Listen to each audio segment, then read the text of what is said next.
Coucou, bienvenue à la semaine de clôture du Parcours Phoenix. J'espère que tu réalises tout ce que tu as accompli dans cette dernière année. Et pour clôturer le Parcours Phoenix, ben, avec les choses qui sont arrivées dernièrement, j'ai envie de terminer ça en te parlant des deuils, des fins, des deuils. Et ça inclut les décès, mais ça inclut aussi les transformations, les changements, les laisser-aller qu'on a parfois à faire dans une vie d'humain. Ce qui est vraiment particulier, c'est qu'il y a un an, quand j'ai lancé la première mouture du Parcours Phoenix, sous cette forme-là, parce qu'avant je l'avais donné en format plus court de quelques mois, 10 ou 12 rencontres seulement, puis là j'ai voulu étirer ça et aller chercher quelque chose de plus complet. Et ça a donné le Parcours Phoenix d'un an.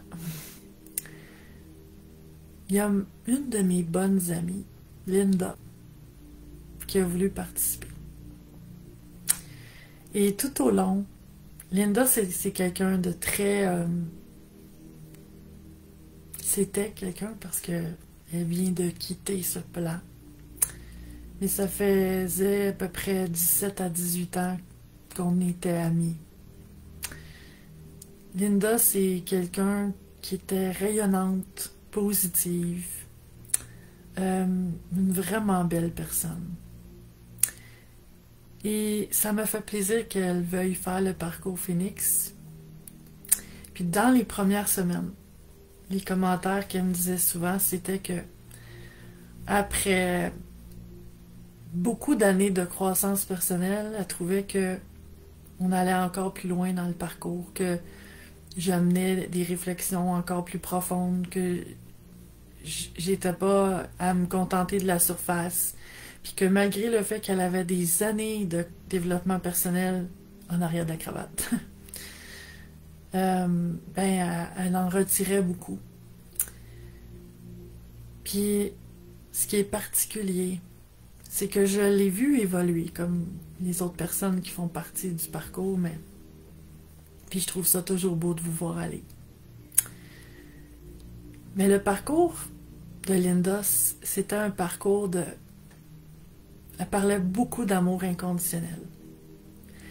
Sa quête, c'était d'atteindre l'amour inconditionnel. Puis, elle posait, dans les questions et réponses, souvent, c'était souvent en lien avec ça, d'atteindre l'amour inconditionnel. Donc, à travers sa quête, elle m'a aussi amené à me re-questionner là-dessus, à approfondir là-dessus, parce que ce que j'enseigne, je m'applique à l'appliquer aussi. À le vivre, pas juste à l'enseigner, pas juste que ce soit des mots, mais que je l'intègre, que je le vive, que je le vibre.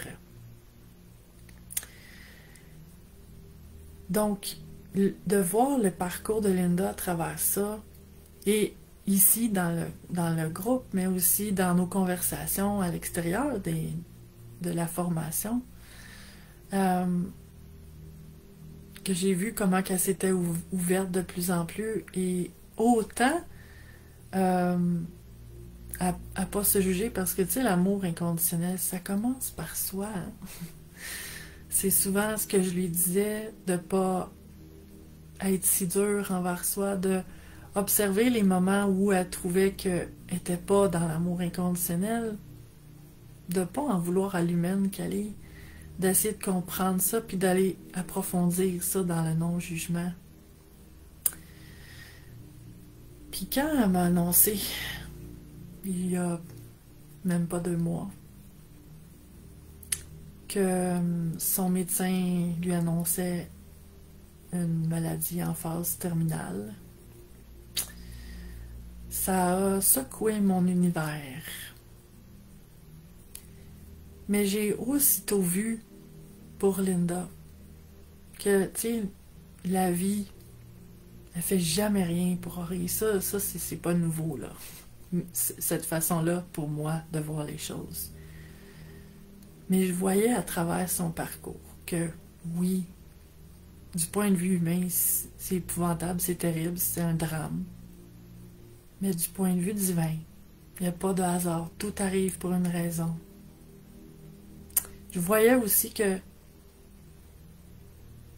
à travers les événements que la vie nous présente, elle nous offre ce qu'on demande. Elle nous offre ce qu'on a besoin. Puis je voyais pour Linda qu'à travers cette maladie-là, c'était une occasion grandiose pour elle d'approfondir sa quête de l'amour inconditionnel. Ça a été rapide. Puis bizarrement, Linda est décédée. Ça fait une semaine, même pas une semaine aujourd'hui. À la toute fin du parcours Phoenix. Elle n'a pas fait les dernières semaines parce que elle était à l'hôpital. Mais c'est quand même particulier qu'elle prenne son envol du Phénix en changeant de plan. En changeant, ce que je veux dire, c'est en passant du plan humain au plan divin. Pour elle, c'était ça son parcours Phénix. C'était ça son parcours tout court. Donc, je trouve ça vraiment particulier. Puis ça a été un honneur pour moi de t'accompagner, mais aussi de l'accompagner dans son parcours à elle, d'amour inconditionnel.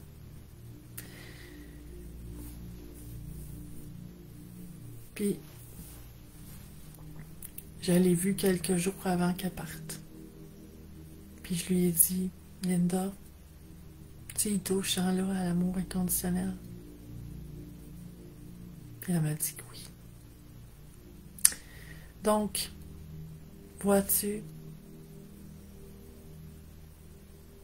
l'humain que je suis, que tu es, peut bien juger la mort, les deuils, les passages obligés de la vie humaine. Mais d'un point de vue divin, tout a un sens. Le divin juge absolument rien. Ce qui est un drame humain, ça l'est jamais pour le divin. Tout a un sens. Et le plus grand service qu'on peut se faire dans un corps humain, c'est de accueillir l'idée qu'il n'y a rien qui reste. Que tout est en changement sur la Terre. Toujours. Il n'y a rien qui reste pareil. Tout évolue, tout change. Des fois, ça évolue dans un sens qu'on trouve le fun. Puis d'autres fois, ça évolue d'une façon qu'on n'avait pas prévue. Qu'on ne pouvait pas prévoir. Qu'on n'aurait jamais pensé. Puis ça nous amène à faire des deuils. Et je pense qu'on a la capacité d'accueillir ça, de passer ça, de ne pas fuir ce qu'on a à vivre, de ne pas fuir ce qu'on ressent, de le vivre, en sachant que ça aussi, ça va passer. Je veux pas finir le parcours Phoenix sur une note triste. J'ai des larmes, je ressens de la tristesse pour le départ de Linda. Mais j'ai aussi une grande joie en dedans de moi, à travers tout ça. La joie qu'elle ait touché à ce qu'elle cherchait, à ce qu'elle trouvait difficile d'atteindre dans son parcours d'humain, mais là, elle a réussi à le faire, à boucler cette boucle-là. Puis c'est merveilleux, ça. Oui, elle va me manquer. Elle me manque, déjà. Puis elle va continuer de me manquer.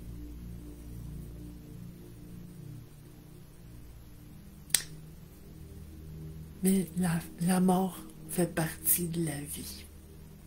C'est la seule garantie qu'on a toutes ici, sur le plan terrestre. qu'on va toutes... Oh, ben, il y a une petite farce aussi qui dit il n'y a personne qui va survivre à ça.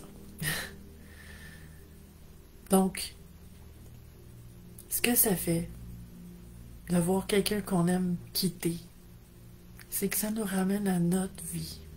Qu'est-ce que je veux en faire? Qu'est-ce qui fait du sens pour moi? Puis comment j'ai envie de vivre le reste, en sachant pas combien de temps qu'il me reste non plus. Donc, je veux te quitter aujourd'hui sur une belle note. Je ressens de la tristesse, mais je vais te citer, je sais pas si ça te dit quelque chose, mais il a fait partie le livre, le film et le livre Le Secret il y a plusieurs années.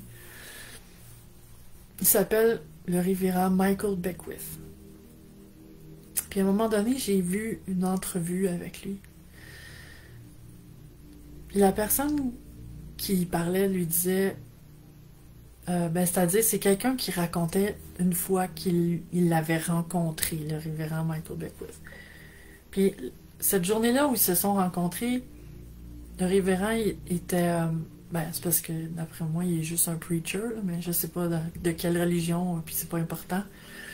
Mais on va l'appeler Michael. La journée que cette personne-là a rencontré Michael, il trouvait qu'il avait l'air triste. Fait qu'il lui a demandé, mais, tu sais, vous avez l'air triste aujourd'hui, Michael. Puis là, Michael, il dit, je suis pas triste. Je suis conscience, je suis amour, je suis paix, je suis harmonie, mais je suis pas triste. C'est pas qui je suis. Mais oui, je ressens de la tristesse parce que il y a des choses particulières qui se passent autour de moi ces temps-ci. Puis oui, je ressens de la tristesse. Mais je suis pas triste. Puis c'est là-dessus que je veux te laisser. Sur la conscience que les émotions sont des passages, les émotions vont passer, mais t'es pas tes émotions. Qui tu es, c'est la paix, l'amour, l'harmonie, le non-jugement, c'est l'amour inconditionnel. Ça, c'est qui tu es.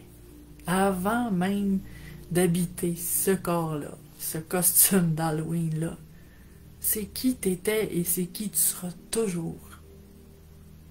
Une âme pure, toute puissante et limitée. T'es pas la tristesse. Tu seras jamais la tristesse. Ou toute autre émotion lourde. C'est pas qui tu es. Et je t'invite à ne plus oublier qui tu es. Il va en avoir des émotions. Il va en avoir des surprises, des bonnes et des moins bonnes. Il va avoir des deuils. Il va avoir des déceptions. Mais rappelle-toi qui tu es. T'es rien de ces émotions-là. T'es beaucoup plus que ça. Et je t'invite à t'en rappeler le reste de tes jours.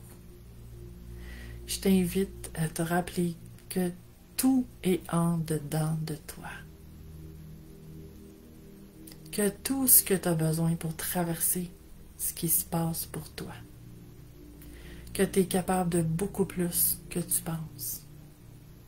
Je t'invite à t'en rappeler.